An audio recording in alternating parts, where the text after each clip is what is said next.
પુરુષોએ કઈક કઈક રીતે આપણને ઈશારા કર્યા છે, પણ એ ઈશારા જો આપણી નજરમાં બેસી જાય તો આપણે જે માબીકનો મેં દાખલો આવ્યો, જે કબૂતર, ખટારો, ઘર, ગધેડું વગેરે વગેરે જે દાખલા આવ્યા, એના અનુસંધાને આપણને સાચી વસ્તુની પ્રાપ્તિ થાય ને થાય. પણ ક્યારે કે ગુરુની દ્રષ્ટિ મળી હોય ત્યારે, છોકરાને અથવા તો આપણને શિક્ષકની દ્રષ્ટિ મળી એટલે અત્યારે આપણે લખી શકીએ છીએ. આપણે લખેલું હોય તો વાંચી શકીએ, પણ જો શિક્ષકની દ્રષ્ટિ આપણે ના મળી હોય તો આપણે લખી કે વાંચી શકો નહીં. એમ આપણા ધર્મ ગ્રંથોની અંદર મૂકેલ છે, પણ આપણને ગુરુ દ્રષ્ટિ નહીં મળી એટલે એ સમજાતી નહીં. એટલે ઘણા એવું કે વેદ અમારા વેદ અને નવે જનકી વાત. તો એ વેદોની વાતો જે છે એ આપણે ધર્મ ગ્રંથોની વાતો છે, એ જ સાહેબ આ સદગુરુ સમજાવે છે, એનો જ ઈશારો આપે છે. અને એ ઈશારો કેવી રીતના, તો એ ઈશારાનો પણ આપણે એક દાખલો લઈએ, અનુભવ લઈએ કે જેમ ભાઈ લાઈન કેટલા બધી ટાઈમ મારતો નહીં રહે. રંગીતસિંહ, હા, રંગીતસિંહનું 2 વીઘાનું ખેતર એમને વેચવા કાઢ્યું, એ મેં ખરીદ્યું. તો આપણો દસ્તાવેજ કઈ થાય? સેવા સદનમાં. હવે સેવા સદનમાં જઈ અને એ મામલતદાર જોડે ઓનલાઈન દસ્તાવેજ થાય છે. એટલે એ 2 વીઘાના ખેતરમાં રંગીતસિંહનું નામ નીકળી ગયું નકલ મેં, અને મારું નામ આવી ગયું.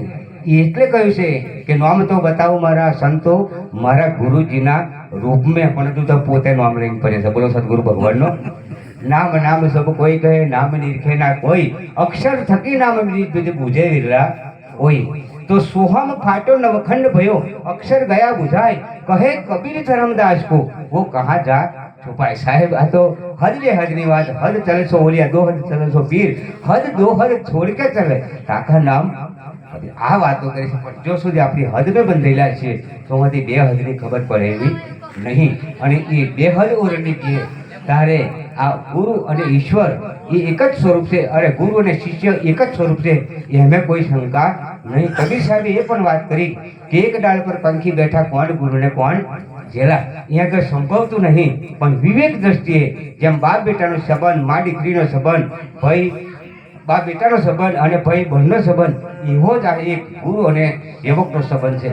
પણ હર હંમેશની માટે આજનાનો હાથ ઊંચો અને લેનાનો હાથ નેચો. એમ સદગુરુ મહારાજે આપણને જે કંઈક બક્ષિસ કરી છે, જે કૃપા કરી છે, અમી કરી છે આપણી પર, એ આપણા લેનાનો હાથ નીચો છે અને એમનો આપનારનો હાથ ઊંચો છે. એટલે વિવેક કરીને આપણે જુદા છે, વિવેક કરીને અને આપણે વિવેક જાળવી રહ્યા છે. અને અહીં એવું કહ્યું કે વિવેક વગરનું ભંજ્યા જ્ઞાન. ધારો કે હું એમની જોડે બેસી તો મેર ક્યાં પડે નહીં. એનું કારણ કે વળી પણ વિવેક હોવો જોઈએ ને હોવો જોઈએ. અંતર હોય તો બધું અંતર ભાગ્યા વિના ઉભરો ના આવે, પાણી બાળી ના થાય. સાચી વાત. એ આપણું જે અંતર હતું, તમારી મારી વચ્ચેનું જે અંતર હતું, એ અંતર સાહેબ ગુરુ મહારાજે ભાગી કાઢ્યું છે. એ અમે આજે શંકા નહીં. પણ અહીંયા આગળ શું કહ્યું કે એક ચોખો ને કનકી બરોબરી રે. મારા મોટા ભાઈને પાછળ જે ગાતો હોય હવે વિચાર કરો, થાળીની અંદર કે અથેરીને મહી લઈએ ચોખા ને કણકી, અહીં કહેશે કે બરોબરી. હવે ખરેખર ચોખા ને કણકી બરોબર થાય ખરી? સારું સાચું છે ખોટું છે? અહીં તો એવું કે ચોખા ને કણકી બરોબરી છે, એટલે કે 2 હરફો છે. હવે ખરેખર કણકી એટલે કકડો અને ચોખ્ખો એટલે આખો. આ 2ને હરફો થાય જઈએ. એ સાહેબ સદગુરુ મહારાજ આપણને હરખી કરી બતાવે છે.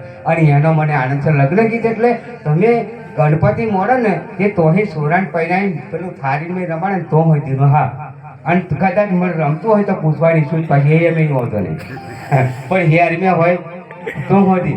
એનો અર્થ કહેવાનો મતલબ પછી વળી જાય ત્યાં મેળ પડે નહીં. એટલે સંતોએ કંઈક ને કંઈક રીતે આપણને ઈશારા કર્યા છે. એ ઈશારા જો કદાચ આપણે સમજી લઈશું અને આપણા જીવનની અંદર મૂકી દઈશું તો ખરેખર આપણને એની ભ્રાંતિ ભાગી જાય. જો તો જાગી રે ભ્રાંતો ભાગી, એવા મન મારા સદગુરુ મળ્યા. પણ જો કદાચ ગુરુ મળતો આપણને જો ભ્રાંતિ રહી ગઈ હોય તો હજુ આપણામાં ભૂલ. એના માટે શું કરવું? તો કે એના માટે એક જ કે કરતા જાડ કરોડિયો ભોંય પડી ગભરાય, વન તૂટેલે તો તને કે ઉપર ચડવા જાય, ફરી પાછો હેઠો પડ્યો કે 2-4 વાર. પણ એ પ્રયત્નશીલ રહ્યો તો ચોક્કસ એના જારું બોધ્યું એને ઘર બનાવ્યું. એવી રીતના આપણે સદગુરુ શરણમાં જતો પડતો કરતો બધોને કંઈ આ જ્ઞાન એકદમ થઈ જાય એવું નહીં, પણ ધીરે ધીરે જો પગ દેતા સ્વયં પ્રયત્નશીલ જો રહીશું તો ચોક્કસ એ નિજ ઘરની અંદર આપણને સદગુરુમાં લઈ લે છે, અથવા તો આપણે બિહાર છે ને બિહાર છે. એટલે નિજની જે વાત કરી છે, નિજ પતિ નિજાર પંથ, એ એકલાનો પંથ છે. એ પંથ કેવો છે? એકલાનો. કારણ કે એકલો આવ્યો ને એકલો જવાનો. પણ કદાચ આવા મહાપુરુષો મળી જાય ને તો બધો હંગાત લઈ જાય એવું છે. અને એનો પુરાવો જોઈતો હોય તો પુરાવા સહિત વાત છે કે પહેલા યુગમાં કોણ આવ્યું? પ્રહલાદ આવ્યા. આ રામદેવજીના પાઠની વાત કરું છું. ગવાય છે ને પહેલા યુગમાં પ્રહલાદ આવ્યા તો 7 કરોડને એમને આદેશ કરેલો. સેવક જેને કહેવાય. તો 2 કરોડ ડગી જા અને 5 નિર્માણ થયા. જો એનું પ્રમાણ છે કે નહીં? હંગાત લઈને ગયા કે ના ગયા? એમ આપણે પણ અહીંથી કંઈક લઈને જવું હોય. ઘણા એવું કે ખાલી હાથે ખાલી હાથે જવાના ના લે, એવું નહીં. અહીં કંઈક લઈને જવું હોય તો જવાય એવું છે. પણ અહીં જાય તો જ લઈને જવાય એવું છે. બાકી તો બીજું આવી કશું આ તો છેલ્લે સાફ થઈ જાય. ખરું ખોટું? એટલે કહ્યું ક્યાં લેકર તું આયા બંદા, ક્યાં લેકર તું જાયેગા, મુઠ્ઠી બાંધ કર આયા જગ में હાથ પછાડે જાયેગા. પણ જો સદગુરુ સંતનું શરણ સેવી લીધું હોય તો એમ કહો કે આ સાદરે બધે ગુવાહાટી લઈને જવું હોય તો જવાય એવું છે. બોલો સદગુરુ ભગવાનનો છે. આ વ્યાસપીઠ ઉપર બેઠેલા એમને હું નહીં કહેતો, પણ આ તમે ને હાથે બેઠા છો. અને એવું નહીં, અંતર તો ભાગી જ ગયો, પણ છતોય. અને હું તો એ કહું, કઈ જા રંગીત છે? અમારા રાજપુરામાં બહુ ફાસ મળી જાય. અરે આવો રંગીત સંગ લડવું હોય તો ગોડાયું ગમ કે આવો કઈ. બોલો સદગુરુ ભગવાનનો બરાબર ને? એટલે કહ્યું છે કે ચોપે બાજી વેચાય રે જડીઓ પડી.